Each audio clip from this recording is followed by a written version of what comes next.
I feel like artists are like gardeners that are planting trees. And as you know, trees take a long time to grow. And maybe one day it brings back the forest, and the forest brings back animals, life. And maybe the river that was gone is back. And it can bring back life, maybe.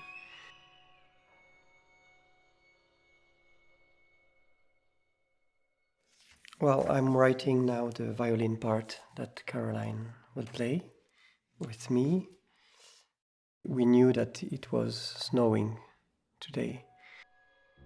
So I had the image of the lonely walker in the snow and this pure white spirit seeking for truth, maybe, I don't know.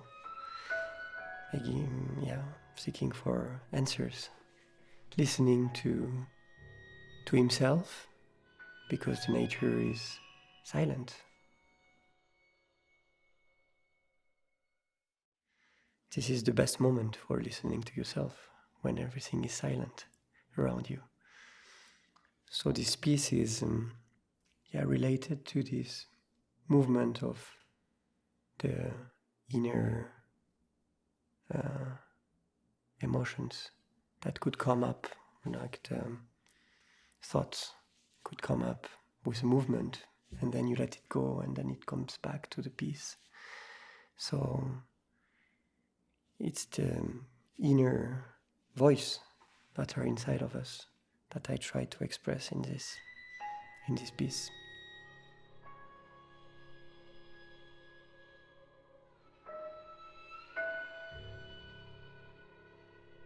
Julien's phenomenal to work with. He's a genius. And I've been working with him on, I guess the types of sounds that we're looking for, and the textures, and the kind of atmosphere that we want to create.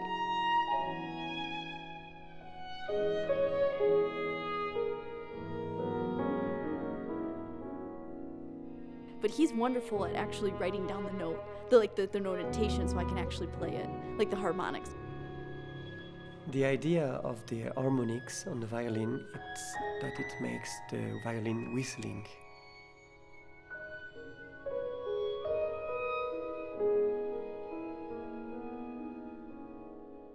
Like if a voice or a sound would come from the nature, like the wind would bring the sounds. So the person would follow these sounds, like these magic sounds, and maybe happen something, some light coming out of this whistling, some person, we don't know who we will meet.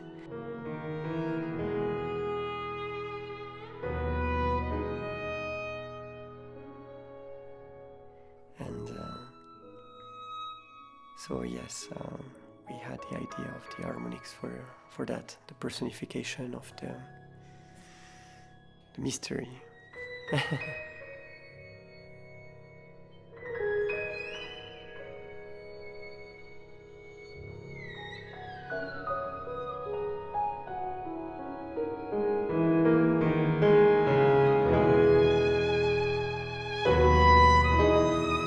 There's a part in it that is like snowflakes falling, and I said, "Oh, this reminds me of snowflakes falling," and he said, "Exactly, that's what he was thinking when he wrote it."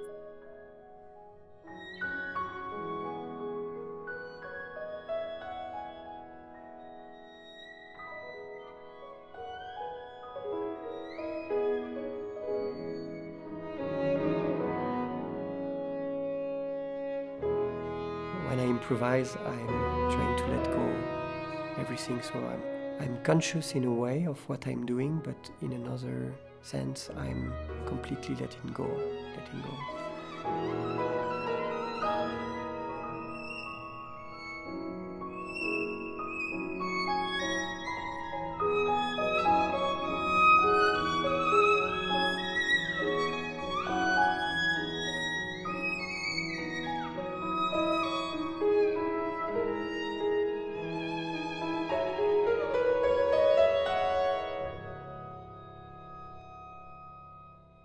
afterwards, trying to figure out what I did is a very hard process.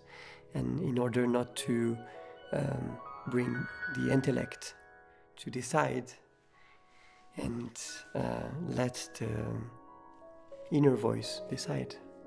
So it's a very delicate process. If we have an open heart, then we can figure out what are the best options. And Caroline is pretty much like that. She has an open heart, and so she's trying things, and then, oh yes, that's what I'm looking for, and then, oh yes, but maybe we could add that. And so this emulation, it's what brings this process to be like magical. It's precious moments. It's not every day like that. When I feel those moments of wisdom or those moments of aha, where does that come from, you're asking? That's a mystery. So, but it's beautiful because I think it comes from, you find it through the moment itself. And that's the spontaneity of art and creativity, is you find it through this exact moment. You don't find it by searching for it. You find it by being in this moment. And so that's kind of the beauty of it, is that everything is always changing. You know, like every snowflake is different. Every leaf is different. Everything in nature.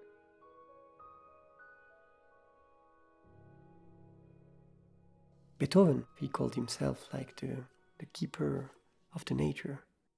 So I don't feel myself I'm the keeper of the nature, but I feel deeply connected. It's a way to resist, but not in fighting, but in bringing an alternative way in the creation, in the facts. We are bringing creation. I believe that if people has the choice between destruction and creation, they will always follow the creation, because it's fair, because they feel inside of them that it brings peace inside of them. But our society, unfortunately, brings us to think that the change, the creativity is out of the boundaries. So it's always scary to go out of the boundaries, and we like to think that if we stay inside our boundaries, then we're happier. And in fact, our boundaries could be a prison for our imagination, for our heart, and if we break our own boundaries, then we can start feeling that we're linked to each other, and then that we can bring something maybe to our neighbor, or our neighbor will bring something to us, and not fearing that we lose our freedom, because in fact we're not. And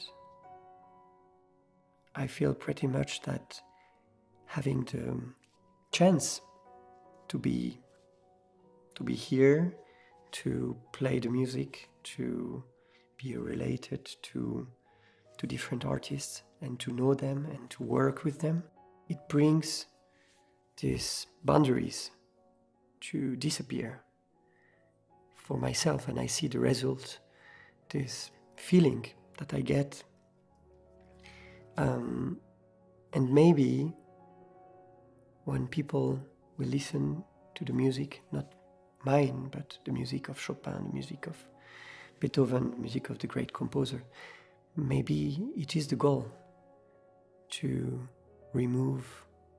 help them remove their boundaries, and to start feeling, by the way of the imagination, that they can go out of them and they can disappear, and it brings them this feeling that everything is possible. And that's what I feel with music, that is magic.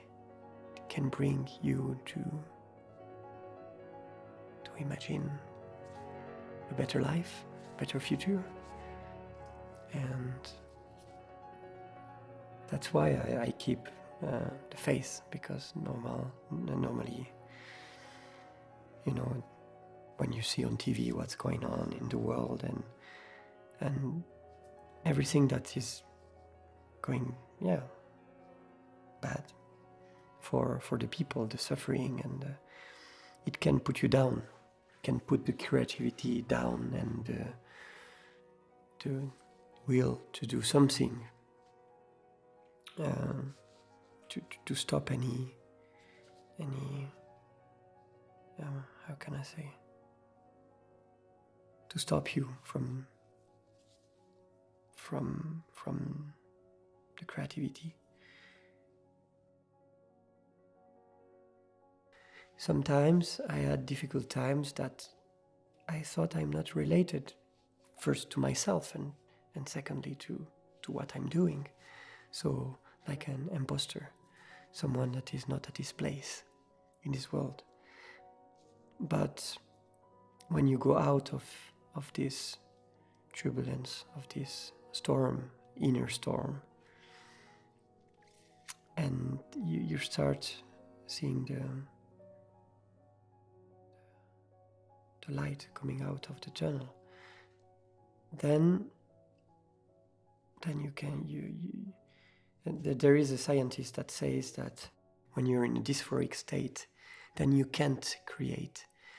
And sometimes people in general think, oh, he's an artist because he's always depressed, so he's creating. But in fact, it's when you come out of this dysphoric state that you can start writing. And maybe you bring something from what's down here to the top, to the light. You bring it. And maybe people are related to that because they feel, oh yes, that's what I feel. That's what I feel myself. Oh yes, oh that's really deep. So we have always to dig inside of us, and it's universal what we are living, what we are experiencing in our lives. And maybe art is a way to translate it into sounds, into visual, into poetry, into forms like sculptures.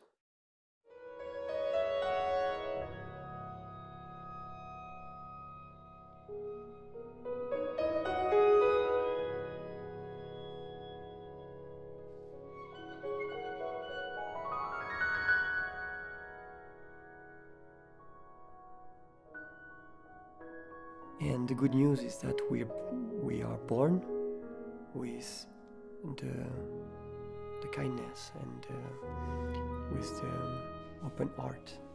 So it's afterwards what we decide to do with it, with this gift, to keep it, to protect it, to still believe in it, or we decide to forget about it. And somehow art is bringing back this voice of the childhood, of the first years of our lives, when we were pure and where we were connected much more than we do when we grow, because there is education, because there is society, so we are part of a system, so we need to behave, we need to entertain, we need to do something. And in art, the process is to undo things. The process is to forget that you're doing, and when you let go things, it's doing by itself. So you don't decide, you don't want it. You don't have to want it. It's there. And like the seed in the soil that is meant to go out. But because we're trying too much, it doesn't go. And if we just believe in it and we bring love to it and care, it's like bringing light to it. And so it will come out. Someday we have to believe it will come out.